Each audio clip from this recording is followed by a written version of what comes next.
That's what this part is, but this is about the sin we all have. Nick Nolte is 84 years old, but he still has the wild, uncontrolled energy that made him one of Hollywood's most memorable bad guys. He played an outlaw in 48 Hours and a hurt father in Warrior.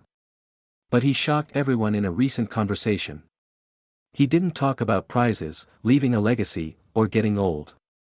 He said 7 names.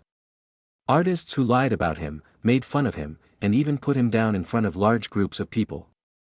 These were not small names either. People were frozen because they were friends with famous people from Hollywood. Hear their names and you'll understand why. Tom Cruise. The one Nolte wouldn't stand next to. Tom Cruise is always the first person that comes up when people talk about the person Nick Nolte had the most hate for. And really, once you hear what they did to each other, you'll know why Nolte kept his name at the top of his secret blacklist for decades. They didn't start being tense with a fight. It began with a look. In 1991, both guys were behind the scenes at a Paramount show. Cruise gave Nolte a polite nod. He had perfect hair and a beautiful smile, and publicists were all around him like he was royalty. Nolte didn't answer. He only said, "That kid has been polished so much that he squeaks." After the first laugh, people knew Nolte wasn't playing. Years later, things got worse when Nolte was asked to play a part in an action movie starring Tom Cruise. The studio thought the meeting would go smoothly. Nolte dropped a line instead. "I'm not going to act next to logos." In less than an hour, Cruise's team heard it. Someone must have just told Cruise that gravity doesn't work anymore because he looked shocked. After that, every time they saw each other, it felt like static electricity. At a fundraiser dinner in 2006, tried to walk past Nolte and get to the stage. The other player, Nolte, moved out of the way, but didn't give Cruise any room. Cruise tightened his teeth, and Nolte just smiled. It was 2017 when things went off the charts. A private gala in Beverly Hills had a lot of protection around Cruise when he walked in. Nolte was already sitting down. He moved his chair back, got up, and walked out in front of everyone as soon as he saw Cruise. There was no delay or reason. People who saw it talked about it for days. Someone who worked on the show said, "That wasn't disrespect, that was a message." It was easy to understand. Nolte would rather leave the room than breathe next to Tom Cruise. Julia Roberts, the co-star who turned a friendship into a fight. It was planned that Julia Roberts would be the star of I Love Trouble in 1994. While Nick Nolte thought she was there to work together, she felt like someone had turned a switch and made them fight. In their 4th week of shooting, things came to a head right before lunch. Roberts walked onto the set, looked at Nolte, and said, "I can't work like this." 2 camera operators could hear her say it. That one line set off the bomb. Nolte wasn't the type to ignore small things. Then he fired back right away. "Then stop acting like you're really playing." After that, the set was no longer a place of work. It was a place of war. They couldn't stand being around each other. Roberts didn't like how Nolte's energy was rough and unexpected. Nolte didn't like how she could act sweet all the time and be cold in an instant. Some of their friends said that Julia treated him like a broken toy and Nolte treated her like a princess who never got dirty. The whole show almost stopped for one scene. During a fight, Roberts was meant to grab Nolte's arm.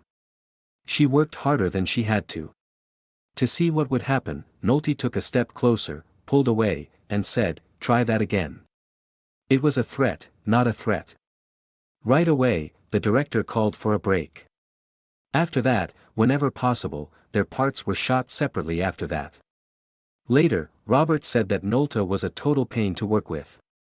Nolte did not keep quiet either.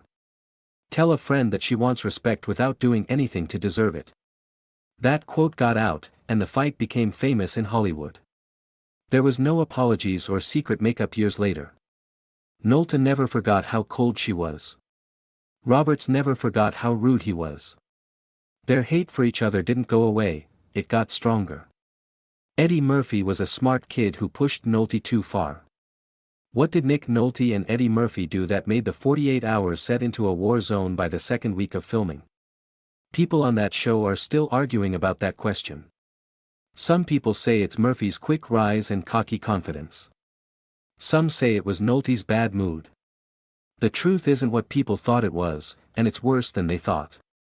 Murphy came in like a young king from the start. He was 21 years old, had just came off of Saturday Night Live, was loved by everyone, and was sure he could handle anything. Nolte came to the set expecting to be disciplined because she had been in a lot of gritty movies over the years. Both men were very good at what they did and wouldn't back down. The first bomb went off in a diner during a normal scene. Murphy went on a long, funny rant that wasn't in the script, which made the crew laugh. Nolte didn't laugh. He hit the counter so hard that a coffee cup jumped. Then he leant forward and asked, "Are you done giving me a show?" Murphy smiled and shot back. "Are you tired of being old?" The whole set was quiet. From that point on, they would always be rivals. After that, every day felt like a fight. Murphy would change lines just to see how Nolte reacted to them. Nolte would purposely pause takes to throw off Murphy's flow. Nolte said in a low voice, "This kid thinks movies are playgrounds." Murphy was making jokes about Nolte behind his back. Someone should get Grandpa a nap. During a night shoot, things got heated. Murphy purposely missed a mark to make the game start over. Nolte rushed over. Murphy was grabbed by the collar, but not hard, and growled, "You're not the only star here."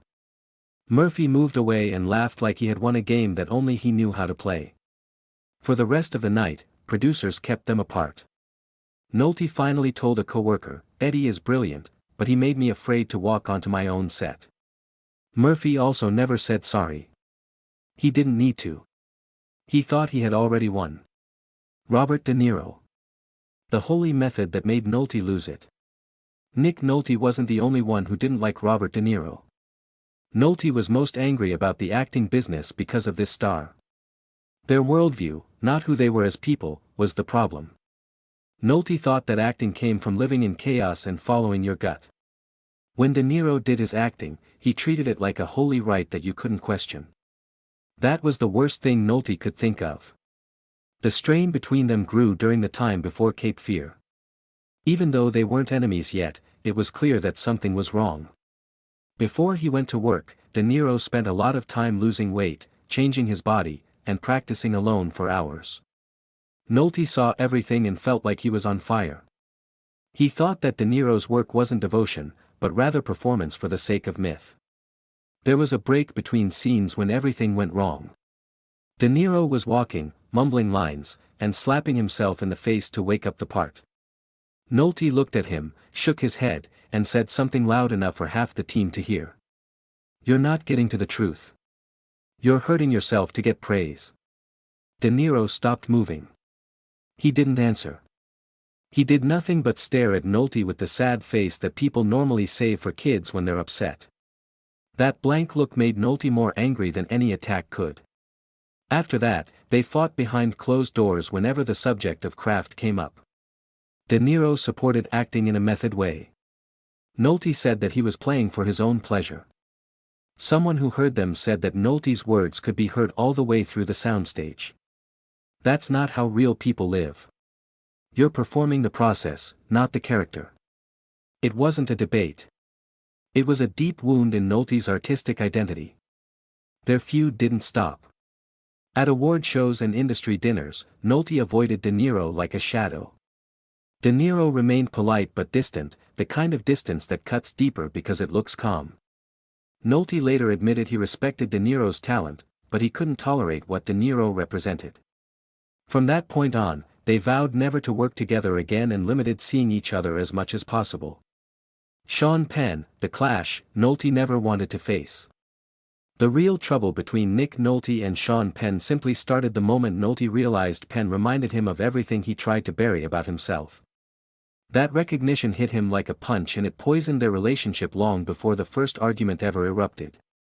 Penn was young, intense, and permanently on edge. Nolte was older and tired of people who treated every conversation like a battlefield. So when the two found themselves in the same room, sparks didn't just fly, they detonated. Their most infamous blow-up happened during a private Hollywood fundraiser in 2004. The two were talking politics, but only at first. Nolte tried to stay calm until Penn leaned in. Pressed a hand hard against Nolte's chest and said, "You don't understand the world the way I do." The room went silent. Nolte shoved Penn's hand away and stepped forward like he was ready to swing. A producer physically stepped between them before anything worse happened. From that night on, the hostility settled into something colder. Penn acted like he carried moral authority, the self-appointed guardian of justice. Nolte saw it as arrogance. He told a close friend, "He walks around like everyone else is uneducated." Penn, meanwhile, dismissed Nolte as unpredictable and outdated. They clashed on everything. Politics, acting style, responsibility, fame. Penn believed actors should use their platform to shape society. Nolte believed actors should shut up and tell the truth through the work, not speeches. Crew members who interacted with both said talking to Nolte and Penn together felt like being trapped between two storms blowing in opposite directions. There was never reconciliation, no polite nod at industry events. Nolte avoided Penn entirely and Penn did the same. The unresolved tension became part of their legacy. So now the truth is out. The 7 actors Nick Nolte spent a lifetime refusing to forgive. Their names, their actions, and the scars they left behind paint a Hollywood far darker than fans ever imagined. What do you think? Do you think Nolte was right to hold on to that anger all these years? Tell us in the comments below and don't forget to like, share, and subscribe for more stories just like this. M.